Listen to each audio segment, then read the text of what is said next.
Yeah, so this session is talking about advanced directories with FHIR, and so that's me. A little bit of various things with FHIR. I'm also the author of the DevDays standard, which was done through the Object Management Group, which is a directory standard which was done through a HSSP process, which means nothing to you guys, but effectively it's HL7 International and OMG as a joint venture between each other, and they share work. And so that's a result of work done there, and the learnings from that have been updated back into the FHIR spec.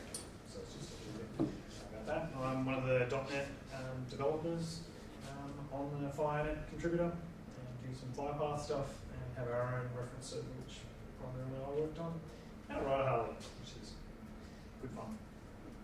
So what I'm going to talk about today is really what are directories, why do we have them, how do people do it today, how much is in FHIR, who is doing it today with FHIR, and what's coming for R4. So does that match up pretty much what you were hoping to hear? And I don't have any free will. Okay, so I'm going to start off talking about why do we have directories, what use are they? So what is it? It's really around service coordination is what I like to think of it as. Who are we exchanging information with? So why do I have a directory? Because I want to be able to look up and find some information. That seems pretty simple.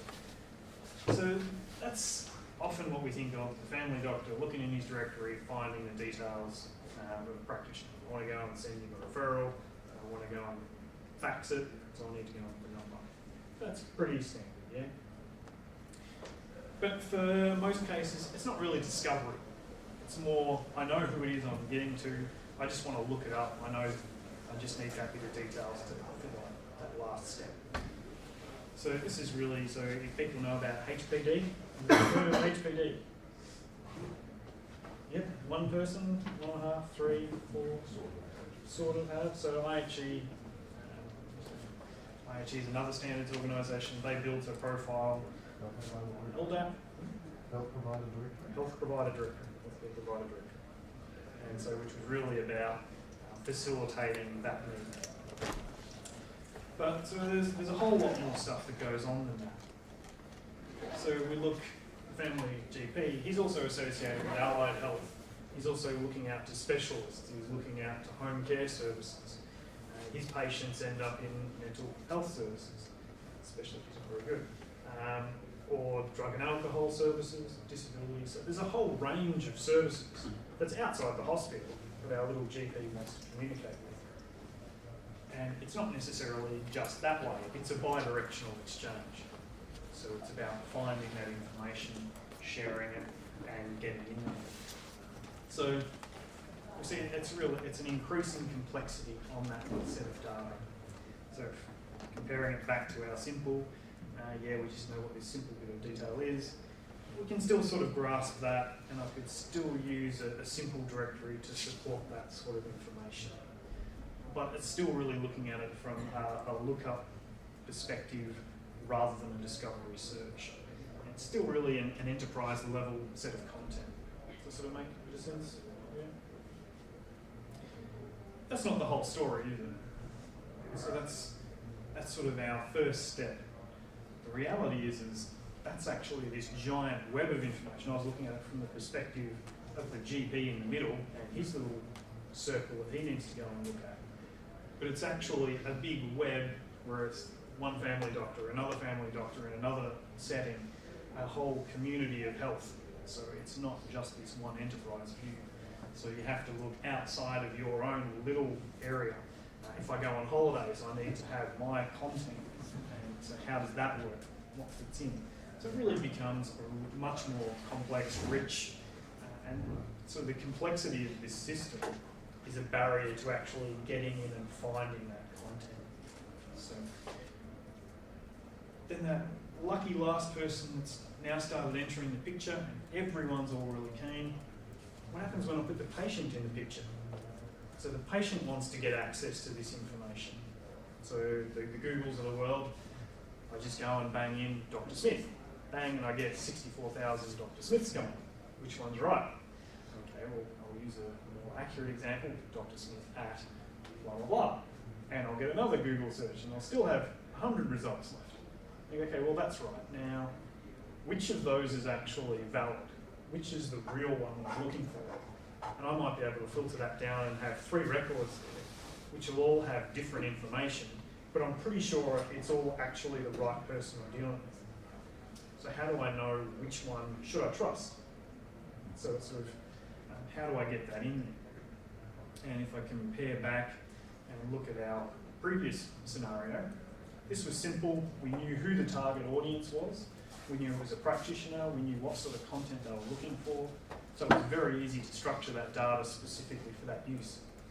When I've got this patient in there, and he's accessing this data, if I expect to use the same service for that, I need to be able to chop that data up and make sure that the appropriate data is available for him. So when I go and look for something, I look for a dentist. I actually don't realise that I'm actually looking for an orthodontic surgeon. To me, I don't really get the difference. Or so there's that really whole consumer terminologies versus medical terminologies. So there's that clash of concepts. There's also, from a content perspective, some of the data in there is okay to show to a practitioner, but you wouldn't want to expose that to a patient. So in some jurisdictions, provider numbers or prescriber numbers are very confidential information, and you wouldn't want exposing outside of an organisation or to a patient. Another example is a women's shelter address. So that defeats the whole purpose. So for that. So that's sort of a little bit about, that's the picture of where we are. So now, where do I find directories? There's a really wide variety of contexts and uses where they are. So we're sort of used to organisational or institutional provider directories. So we have them in our EHR, might be shared around a group of different stuff. Could be an Excel sheet that someone goes and downloads off the intranet and goes, yeah, here's the detail. And there's the org structure. So if I think of a service directory and an organisational directory, there's one thing as the HR who reports to who, but that could be very different to the service directory side of where the services are performed. So those two sets of directories are orthogonal to each other. Sometimes they might line up, sometimes they don't. So enterprise is localised content. So the organisation or institution might have a large set, there's only a subset that's dragged into a specific context. Then we have national or regional facilities. So they might have like a yellow pages style of content. And then you have registration or certification bodies, which are more like a white pages. So that sort of makes sense to see the differentiation between them. One you can search, the other one is a lookup. So, yeah. So terminology services. Actually, before I jump onto that, so the other thing with registration and certification bodies, for the most part, a lot of that area is saying that Dr. Brian is certified to perform or qualified to perform this particular type of surgery. And so that's going to be done by a surgical body, and it's independent of any other institution. So I might have no employment where I actually perform that, but that's a capacity that I have as a person. And so when I go and look at the institution, I might be providing that service somewhere. So sort of that's the contrast between the two. So one question, the top things on that left hand side, they're all like people or places or orgs. Terminology services is a service, so it's quite a distinction. So you see that the directories are also defining things like services. Correct. So the reason I throw the terminology services on there is it's not really a directory in itself, but it sort of is, and it's definitely being accessed by the actual directory. So that you can say the terminology service can help you with those transitions between what's the doctor, what's the dentist, what's the orthodontist, what are those concepts, and then the mappings into patient speak or those other types of things. So thanks for pointing that out. So, yeah. So solution application directories really hold internal information, sort of like a black book or favourites that you have inside the enterprise, inside the app, and it's really internal information, external information. So inside my EHR, I've got, this is the set of practitioners that perform here, and then I've got another set of practitioners in there which are external, which I'll refer to. So sort of these two competing directories inside as well. And really, they're supporting other activities. So a directory isn't an end result in itself. It's only there to support other activities to happen, such as doing referrals, finding appointments, rostering, scheduling, so how do I know where to go to find that stuff, departments, so all of that, care planning, care teams, service cost availability. These are all stuff that you'll find through the directory. Yep. So I guess with all these directories you see there's that variety of different sizes and purposes. So what's sort of the relationships between them? So we start off and think, okay, well I've got, this is sort of about where do I see directories deployed and what sort of relationships do we see between them. So if I think about, I've got 3 enterprises, they've got their own directory running there, so they've got some set of data. So each of those might have an organisation or a child organisation that has their own subset of data stored in their own silos. And then they'll have applications where that content is being brought down into. So I might have within one enterprise, so there's one child organisation, which is one particular health service, and they're running an Epic and a Cerner for different things. So therefore you've got those 2 physical endpoints at the end. That's all pretty simple. And of course, this is showing that they're all totally isolated. That's not the reality, is we'd actually want to actually have some of that content spreading across between different organisations. We also have, and we'd also like to share them between enterprises. So we can say, okay, my external partners that I trade with, I would really like to have a feed of data out of that other enterprise into us, so I can keep my external black book of data up to date. That'd be definitely a useful thing. Then we have the registration bodies we spoke about, so where I'm actually registered, and endpoint details. So whereas the messaging endpoints, so I can communicate between enterprise A and B, C, D, whatever it is, in this case, so that they can share a shared health record or something. So there could be a variety of different things. I'll go more into endpoints a little bit later. So we then have national bodies, which sit above. And so they want to share their global view of information right across the board. And you might even have regional content. This, for smaller environments, obviously this is a large scale scenario, you're probably going to have a lot less than small environments. So in a place like Australia, we actually have all of these levels, so which is kind of weird. So we have an Australian national directory, we have each of the states has their own regional directory, which supplement that national body.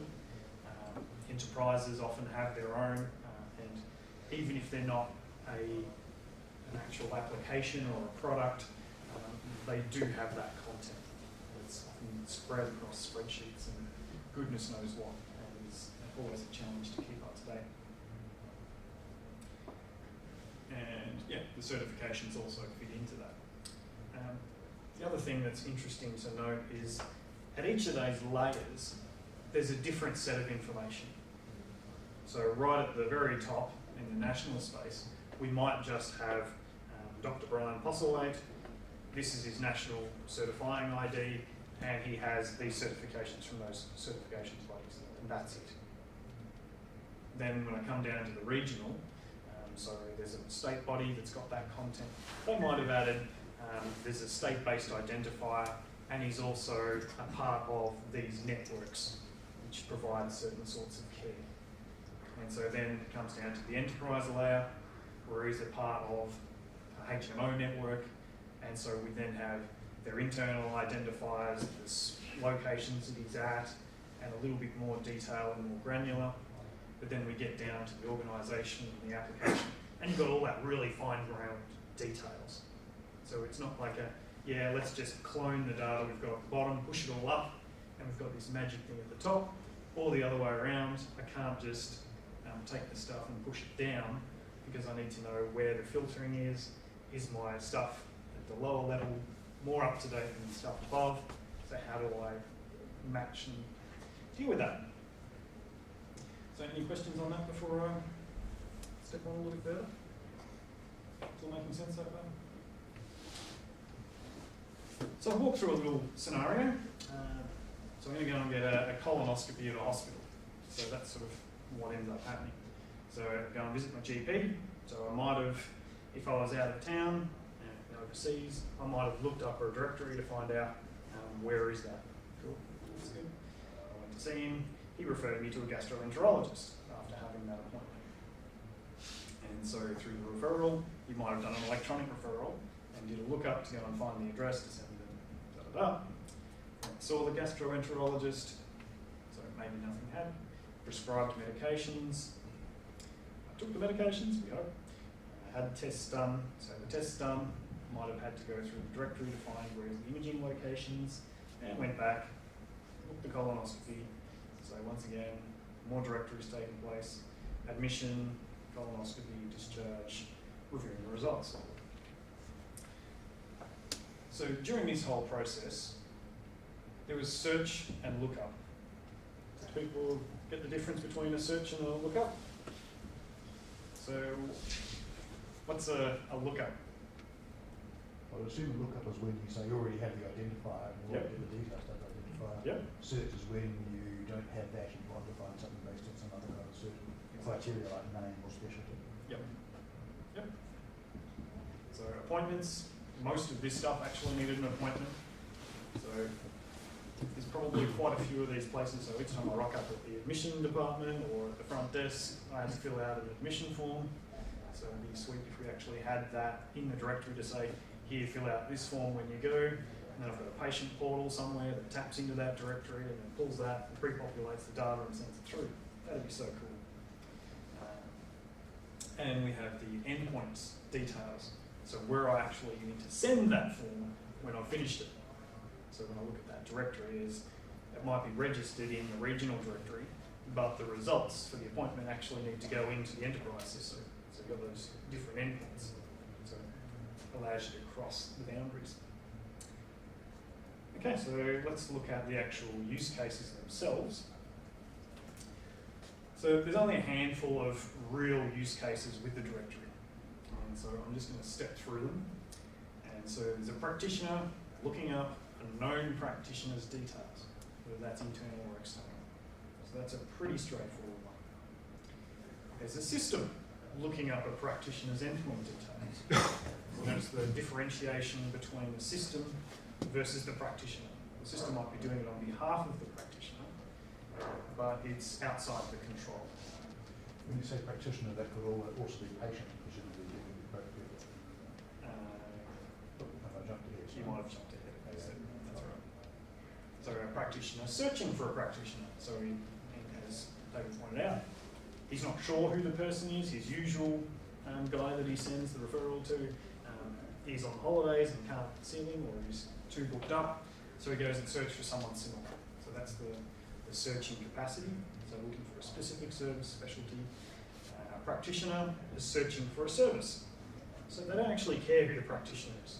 So we need to go and send them for a specific diagnostic imaging. I don't care who the actual practitioner who sits there and does the imaging. That's not important. What's important is that it actually goes and gets the imaging done. So it's the contrast. So as David pointed out, what about the consumer? They want to go and search for a service with specific properties. And then the lucky last one is a consumer searching for the availability of something at somewhere. So it's sort of, that covers off the majority of use cases with a directory. So you find searching and looking up, and you find looking for practitioners and services. So which are sort of the two things. Sometimes you care who it is, sometimes you don't. So, yep. Presumably there's quite a lot of overlap in the sense that, you know, a practitioner might search for a service with a particular availability. It doesn't have to be just a consumer. It kind of crosses them. Yeah. So it's really just a blend. So each of those things can be crossed with the other one. So it's not saying that those other requirements don't exist. It's sort of the, I guess it's the style of what there is in the landscape. So what makes a directory successful? Has to be accurate. So when I go back to that story, I started off when I did my Google search and got down to my 4 Dr. Smiths at that location with conflicting information. How do I know it's accurate? I need to have some assertion of accuracy. So a directory needs to be able to say how they got their content, why it's accurate, why you should trust them. It needs to be current. So that stuff that I got back from Google probably has some stuff that's stale.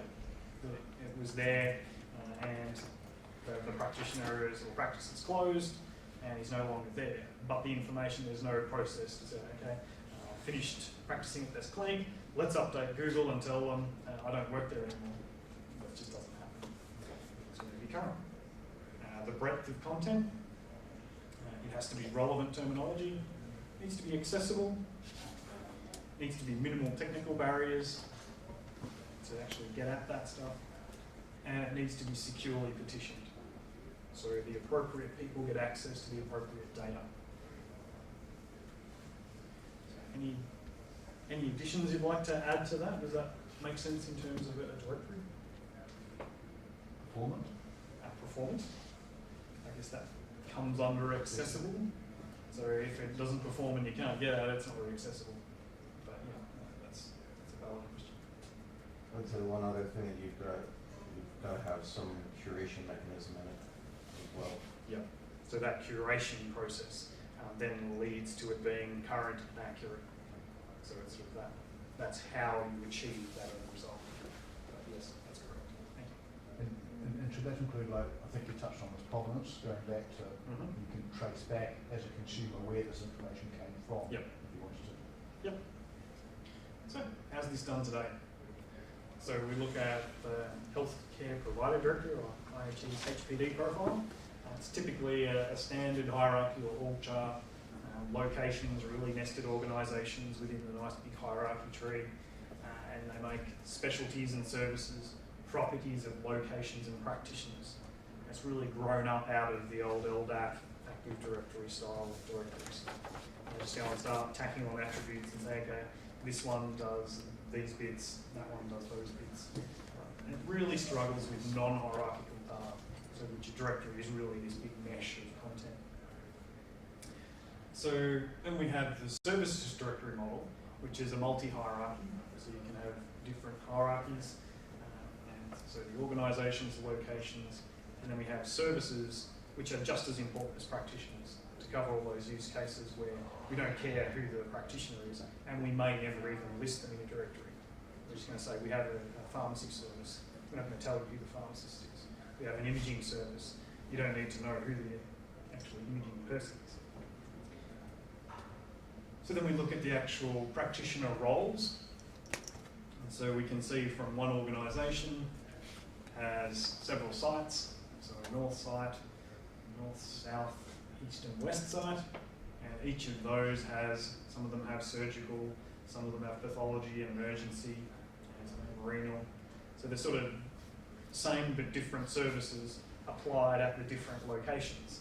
So even though this organisation provides a set of services, there's different ones available at different locations within that. And then our practitioners or doctors, providers, what you want to call them, some of them work at one location, others work at different services at different locations, and some of them do the same service at different locations. So you get this nice web of content. So how much does FHIR do? So we started off with DSTU1, which had org location practitioner. So which was pretty similar to that HPD model. So that content, sort of closed enterprise view of the world. So then with DSTU2, we added the healthcare service. So we recognised through the ServD and OMG work that we need that healthcare service. Bang, we put it in. And we also had the practitioner role, which recognised providers do more than one thing. However, there was no way to actually say they did this thing at that service, but not at that service. So that wasn't representative. So we moved to DSTU3, and now practitioner role outside of practitioner allows you to make that connection to say, this practitioner does these services at that location, and these different set of resources at that other location. So that's why they're different. And then we added endpoint.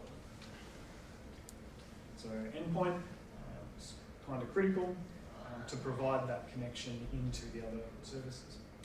And of course it's referenced and... So Brian, could you take the previous slide? You haven't got a link from endpoint to practitioner. Yes. The reason being is the practitioner is a person, whereas a practitioner role is the person at a location. So a person doesn't have a bit of software by himself typically. So the endpoint is a connection to a service. So if you're going to send a referral, you don't send it to Dr. Smith, you send it to Dr. Smith at that clinic. And so that clinic has a bit of software, and that software has an address. That address isn't on that practitioner. Suppose I wanted to consult with him or her about a particular patient, say, as a GP, and I didn't really care. I just happen to know that this doctor is a specialist in such and such. So I don't care which role they're in. I know the person. So wouldn't that be a valid use case for going directly to the... So that's a difference. So you're going to contact that person. Yeah. So more likely you're going to be picking up the phone and talk to them. So you'd look at the work phone, which is going to be sitting on the practitioner, and failing that, not answering that, I'd be then having a look at the contact numbers. The reason I might not be answering is because that particular day he's at the other clinic. And so you then need to go and chase around to find where is he. So that's the logic there. And of course, it supports all these other activities. So the endpoint resource looks like this. So this is brand new. Who's actually had a look at the endpoint resource? Yeah? So who thinks they have a need for the endpoint resource? A few more people, that's even better. So one thing, it's not a description of the capabilities of the system. That's a capability statement. This is a description of how do I talk to that system. So if it's a FHIR API, then maybe a capability statement is relevant. But if you're talking to a V2 endpoint, that's completely useless. You need to have a whole heap of other stuff.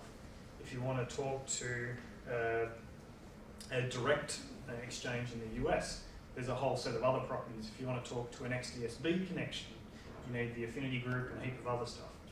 So that last point there is expect extensions profiles for each significant connectivity type. So it's about how you connect to it. So I'll leave that there. So geographic search is another really cool directory feature we've got. So you can say, give me a location that's within 10 kilometres of this. And you can use chaining to then go from a service to find a location, go and find a service that's within that context. I won't dwell on it, it's there. And the interesting part is that distance is the distance between the point that you provide here and the point registered on the location.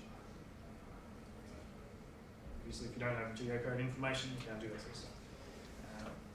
I'll just make a quick mention that organisation and locations are hierarchies. So there's no real guidance from HL7 on when should you have the organisation hierarchy versus when you should have the location. And we see that, we've tried to model it, and every time we model something, someone else says, no, it's different, and no, it's different. So everyone has a different view on what is their org structure, what is their location structure. and what is the crossover points between them. So if you come up with a really wicked way that makes perfect sense, we'd love to hear it and make the spec better. But through our research, it's everyone's different. And how do you handle that? Okay. So who's using it today? So the Argonaut project in the US, so they've done a profile on the directory. So they've been working with that for some time. Michigan Health Information Network, so they provide a complete FHIR API onto their service structures, and they've been doing that for some time now. Last I checked, it was the SQ2, but they are adapting it with the SQ3 content as well. Here in the Netherlands, so I don't know if you've got any locals here, but they're also 1, 2, 3, 4, yeah. So they're actually working on that at the moment. And so that's, stay tuned, I think, is the answer. I think so they're kind of happy. Internally, so within my organisation, so we have built an enterprise services directory, which is targeted at that enterprise tier from that big diagram. It's a pure FHIR server internally and handles content coming from parents, merging that, augmenting that content with local data inside, and then passing through V2 feeds out, so master file updates down to the enterprise apps, which is really cool stuff, but that's, maybe I should do nice. We also use it in one of our others, which is a referrals product with questionnaires. So we use that there too. So what's coming in R4? So validated healthcare services directory as the current work that's going on. Primarily we're being driven with the US ONC building it. It's got validation, which is the details on how do I know where it came from, the trust, the usage restriction, so how can this be used. So we're adding support for networks, products for insurance, and organisation associations. Don't know what it's going to be called yet. We're expecting the initial draft to be soon. So we'll be able to add this new structure into the bigger picture as well. So I won't dwell on that for too long. But it's really the addition of the supporting for networks, insurance products, and associating multiple organisations, so the payer organisations into the network. So that's the primary role. Is organisation role a separate resource? It's under discussion to work out what that is. But potentially, yes. Validation, so the new resource for validation, it's been considered as an extension on provenance. Where'd the data come from? Who's told us that data is correct? And how did we check? And when was it last checked? So those questions that I had against Google, they're the answers that I'm looking for to make sure that I can mark off, is it current and is it accurate? So it's the information so I can make that determination. Usage restriction goes with that. So the concept here is for a national directory where it's not being directly accessed, but it's sharing the content down to child directories. And so it needs to pass the details on this information is only accessible by this type of person. It can't tell you who the person is because they don't have access to those user accounts. So that's really the purpose of that usage restriction. It's intended at the element level, so you can say, this women's shelter address should only be accessible by this time. So that's what that's about. We've got an Australian secure message directory profile, which is there if you want to go and look at it. So which is another local profile, local to us, not local to you. So summarising, so directories are everywhere. There's no single true directory, and don't think there ever will be. It's probably not appropriate. There's lots of levels of detail. Lots of uses. It's hierarchical structures. It's not just flat. It's not lookup. It's not search. It's all of the above. And we're still sorting out references from practitioner role, from other resources in the spec. So some of them are still referencing practitioner where they really should be plenty of prac role. So that's really where we wanted to go today. And sort of, do I have questions, yes. So one question, for shared care, ongoing care, care coordination, a care team Mhm. should contain references to practitioners across 2 or more organizations. Currently, care team would refer to practitioner at some, would use absolute endpoints. So how would have a care team refer to practitioner across multiple organizations and the director would facilitate that? So care team as it stands, so this is one of the ones that has been updated. Member. So it has the member, which is the practitioner, and it's indicating that he's coming from on behalf of that particular organization. So would that refer to a directory in the case where that practitioner is in a different organization, or would each organization have to have a replica of the full, from the FHIR perspective? From a What FHIR is that perspective- resource? From a FHIR perspective, it doesn't really matter. It could be a local reference, so to an internal practitioner. It could be an external reference out to a regional or enterprise directory. That's really the case I'm looking for. So the Yeah. directory might facilitate that Yeah. reference to a regional provider. Yep. Practitioner. And you could also use the person resource to link up internal and external practitioner references as well. Right. Yep. I have a question about that, the care team, which you just showed. Why don't you reference practitioner role here instead of having a role separate from a reference to petition? So this was the first change that was made afterwards. And so why do we have this role Yeah. and not just use the practitioner role? Mm-hmm. How is that different? There's a lot of use cases where you actually don't care about who the practitioner is going to be. Okay.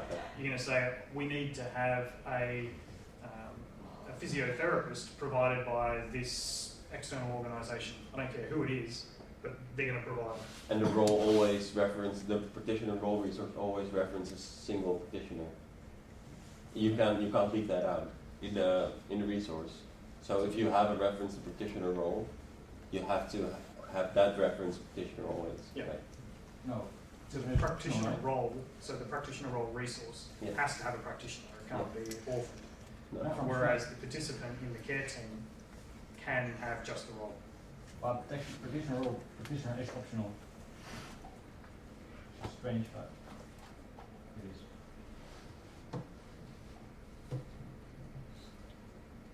Okay. There you go.